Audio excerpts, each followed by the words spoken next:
Il existe des chansons qui traversent le temps sans jamais perdre leur éclat. Des mélodies qui s'installent dans la mémoire collective, portées par une émotion sincère, presque fragile. Et puis, il y a ces voix, reconnaissables entre mille, capables de raconter une histoire dès les premières secondes. En 1987, un titre en particulier va marquer toute une génération. Une chanson aux accents rêveurs, presque suspendue, portée par une voix masculine qui évoque l'amour, la peur et ce désir universel de recommencer sa vie. Ce morceau, c'est une autre histoire. Un succès immense, inattendu, presque fulgurant. Derrière ce titre, un homme, Gérard Blanc. Après des années passées au sein du groupe Martin Circus, il réussit ce que peu d'artistes parviennent à accomplir. Renaître en solo et s'imposer comme une figure majeure de la scène pop française. Le public répond présent. Les chiffres parlent d'eux-mêmes. Près de 850 000 exemplaires vendus. Un triomphe. À première vue, tout semble parfait. Une carrière relancée, une reconnaissance retrouvée, une nouvelle histoire à écrire. Une renaissance artistique, mais aussi personnelle. Un nouveau chapitre qui s'ouvre avec son lot d'espoir, de promesses et peut-être d'illusions. Mais comme souvent dans l'histoire des artistes, la lumière cache parfois des zones d'ombre. Derrière le succès, derrière les projecteurs et les plateaux télé, se joue une autre réalité, plus discrète, plus silencieuse, celle d'un homme qui doute, qui s'épuise, qui lutte intérieurement. Car pendant que le public fredonne ses chansons, la vie personnelle de Gérard Blanc vacille. Un mariage qui se brise, des repères qui changent, et autour de lui, une industrie musicale en pleine transformation, de plus en plus rapide, de plus en plus exigeante. Le monde dans lequel il avait construit sa carrière est en train de muter. Les années passent, et avec elles, les tendances évoluent. Le succès devient plus difficile à maintenir. L'attention du public se déplace, mais lui continue, toujours, comme s'il refusait de ralentir. Puis, en 2008, tout bascule. Un infarctus brutal le frappe. Son corps cède là où sa volonté avait toujours tenu. Il est plongé dans le coma. Pendant plusieurs jours, l'inquiétude est totale. Le combat devient vital. Et pourtant, contre toute attente, il s'en sort. Mais au lieu de s'arrêter, au lieu de prendre du recul, il fait un choix qui interroge. À peine remis, il retourne travailler, comme si rien ne s'était passé, comme si la pause était impossible, comme si quelque chose, en lui, refusait de lâcher. Quelques mois plus tard, la réalité le rattrape définitivement. Il s'éteint dans les bras de celle qui partageait sa vie. Alors une question demeure. Pourquoi continuer à se battre ainsi, jusqu'à l'épuisement? Pourquoi ne pas avoir levé le pied après un tel avertissement? Qu'est-ce qu'il cherchait encore? Et surtout, qu'avait-il peur de laisser derrière lui? Cette histoire n'est pas seulement celle d'un succès musical. Ce n'est pas uniquement le récit d'une carrière. C'est le portrait d'un homme, avec ses forces, ses fragilités, ses contradictions. Un artiste pris entre passion et pression, entre reconnaissance et solitude. C'est aussi une plongée dans une époque charnière de la musique française. Une période où les groupes laissent place aux individualités, où les styles évoluent, où certains artistes doivent se réinventer ou disparaître. Aujourd'hui, nous allons revenir sur ce parcours hors du commun. Depuis ses débuts avec Martin Circus jusqu'à son envol en solo, de ses triomphes à ses doutes, de ses amours à ses derniers instants. Voici l'histoire que Gérard Blanc n'a jamais eu le temps d'achever. Les débuts, une passion qui prend racine. Avant les projecteurs, avant les plateaux télé, avant même les premiers succès, il y a toujours une origine.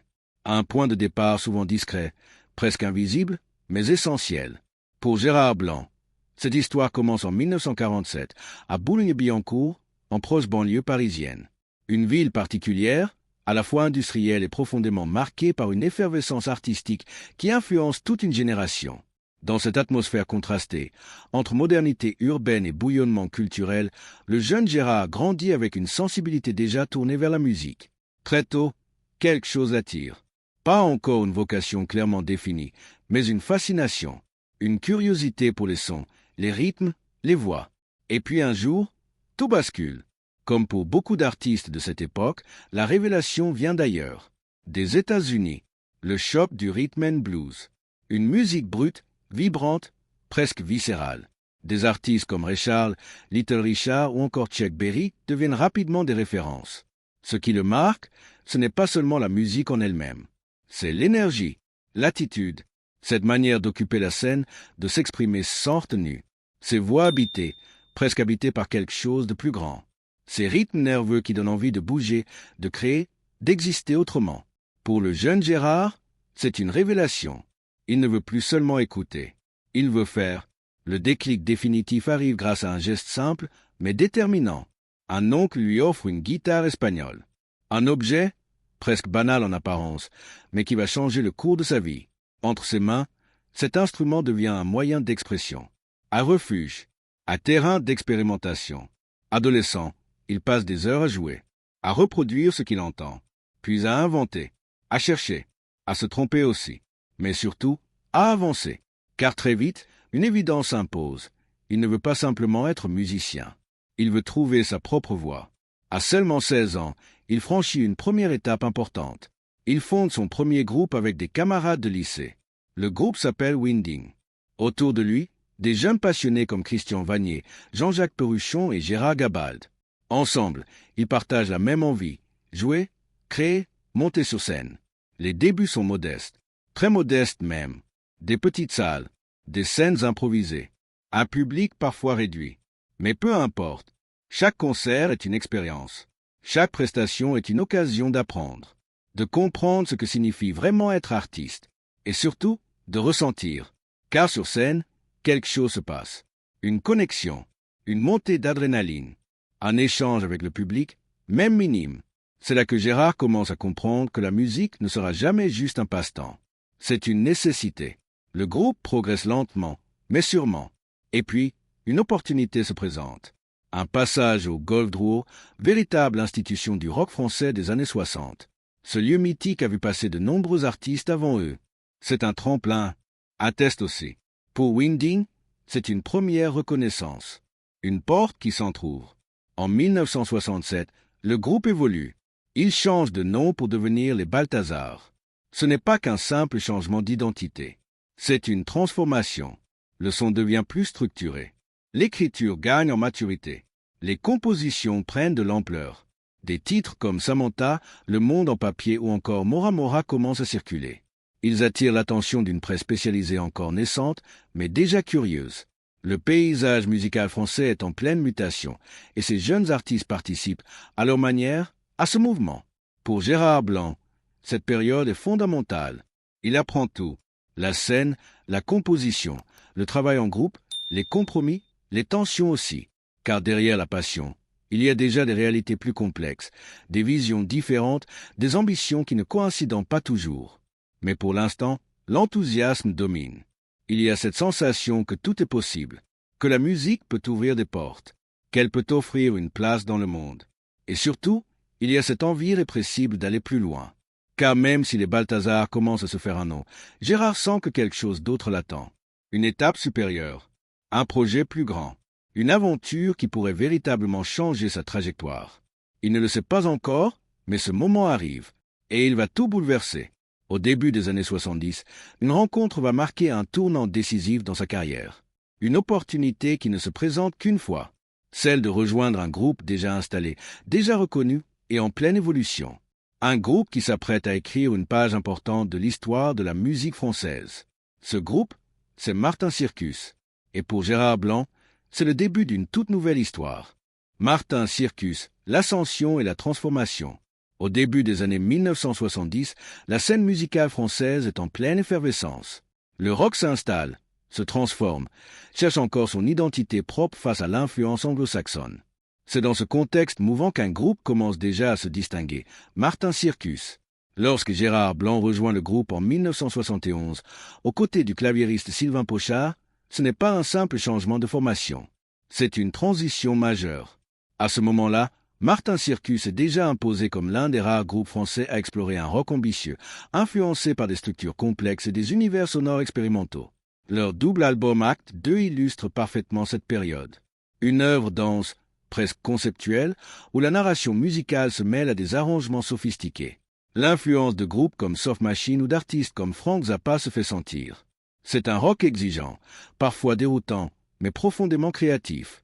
Mais avec l'arrivée de Gérard Blanc, quelque chose change. Progressivement, une nouvelle direction artistique se dessine.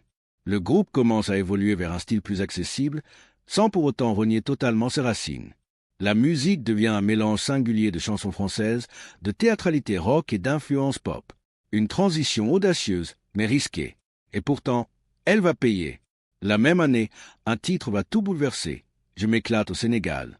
Une chanson inattendue, à l'énergie communicative, qui s'inscrit dans une mouvance plus festive, presque pré-disco. Le succès est immédiat. Plus de 800 000 exemplaires vendus. Du jour au lendemain, Martin Circus change de dimension. Les plateaux de télévision s'ouvrent à eux. Les radios diffusent leurs titres en boucle. Le public suit.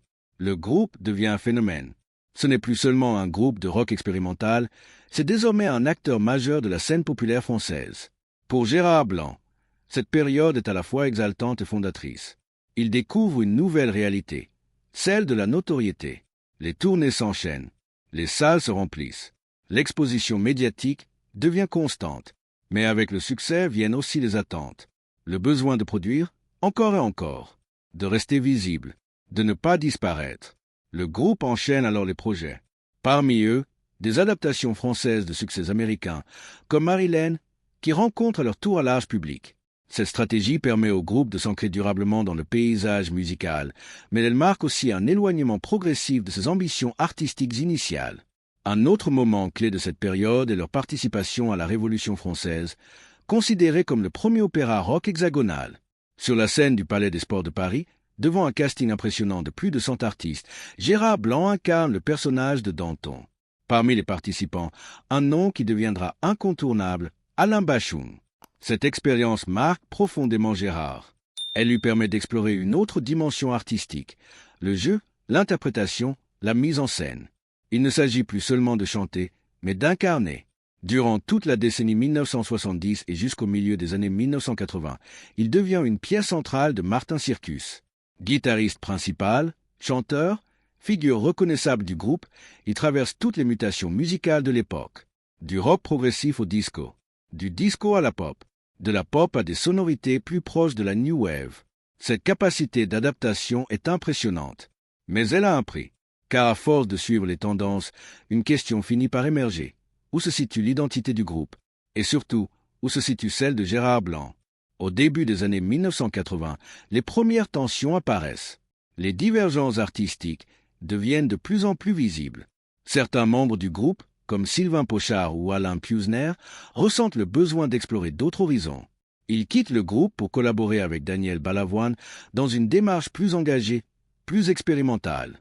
Gérard Blanc, lui, reste, mais intérieurement, quelque chose se fissure. Il supporte de moins en moins l'orientation commerciale que prend Martin Circus. Cette évolution, qui a pourtant contribué à leur succès, devient pour lui une contrainte, une limite, une forme d'éloignement par rapport à ce qu'il avait initialement attiré dans la musique.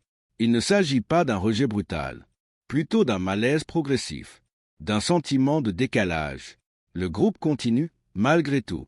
Les concerts s'enchaînent. Le public est toujours là. Mais l'énergie n'est plus la même. L'élan des débuts s'est transformé. La spontanéité laisse place à une mécanique bien rodée. Le 25 octobre 1987, un grand concert est organisé au Zénith de Paris. Un moment symbolique, une forme d'apogée, mais aussi de fin. Car en réalité, Martin Circus appartient déjà au passé. Pour Gérard Blanc, une décision s'impose. Continuer dans cette direction, ou tenter autre chose. Prendre un risque, se réinventer. Et c'est là que tout bascule, car pendant que le groupe vit ses dernières grandes heures, il commence déjà à écrire une nouvelle page. Une page plus personnelle, plus intime. Une page où il ne sera plus seulement un membre parmi d'autres, mais un artiste à part entière. Cette transition ne se fait pas du jour au lendemain. Elle demande du courage, car quitter un groupe établi, reconnu, pour se lancer en solo, c'est accepter l'incertitude. Mais parfois, c'est le seul moyen de se retrouver. Et sans le savoir encore, Gérard Blanc est sur le point de créer l'un des plus grands succès de la pop française des années 80. Un titre qui va tout changer. Un titre qui va le révéler au grand public autrement. Une autre histoire, la renaissance et l'explosion en solo. Quitter un groupe, surtout après plusieurs années de succès, n'est jamais une décision anodine. C'est un saut dans l'inconnu, une remise en question totale. Et pour Gérard Blanc, ce moment marque bien plus qu'un simple tournant de carrière. C'est une véritable renaissance. Au milieu des années 1980, il ressent un besoin profond de changement. Après avoir traversé différentes phases avec Martin Circus, il aspire à quelque chose de plus personnel. moins collectif, plus sincère. Il ne veut plus seulement interpréter ou s'adapter. Il veut dire ce qu'il ressent, raconter ses propres histoires. Mais se lancer en solo, c'est aussi prendre un risque immense. À cette époque, peu d'artistes issus de groupes français réussissent réellement cette transition. Le public a souvent du mal à dissocier l'artiste de son passé collectif. Et l'industrie musicale, elle, reste prudente. Sans garantie de succès, les maisons de disques investissent peu. Alors Gérard Blanc fait un choix audacieux. Il décide de produire lui-même son projet. Une démarche indépendante, presque courageuse, qui lui permet de garder un contrôle total sur sa musique, mais qui l'expose aussi financièrement. Il mise tout sur une chanson. Une seule. Cette chanson, c'est une autre histoire. Dès les premières notes, quelque chose se distingue. L'ambiance est différente, plus aérienne, plus introspective. La mélodie est simple, mais profondément efficace. Et surtout, il y a cette voix. Une voix plus posée, plus fragile aussi. Comme si, pour la première fois, il se dévoilait vraiment. Les paroles frappent immédiatement. Je ne sais pas pourquoi j'ai plus peur d'aimer. Une phrase simple, presque universelle. Mais derrière ces mots, on sent une vérité, une expérience vécue, une émotion réelle. Ce n'est plus la voix d'un groupe, c'est celle d'un homme. Un homme qui doute, un homme qui espère encore, un homme qui cherche à recommencer. Pour accompagner ce titre, il choisit une mise en image forte. Le clip est tourné dans le désert marocain. Un décor vaste, presque infini, qui renforce le sentiment de solitude et de quête intérieure. À ses côtés, une présence marquante. Annie Pujol, alors sa compagne. Et voilà, l'histoire de Gérard Blanc nous rappelle une chose essentielle. Le succès ne raconte jamais tout. Derrière les chansons qu'on aime, il y a des combats invisibles, des choix difficiles, et parfois une course contre le temps. Si cette histoire t'a touché, dis-moi en commentaire, quelle est ta chanson préférée de Gérard Blanc? N'oublie pas de liker, partager et t'abonner pour ne pas manquer les prochaines histoires.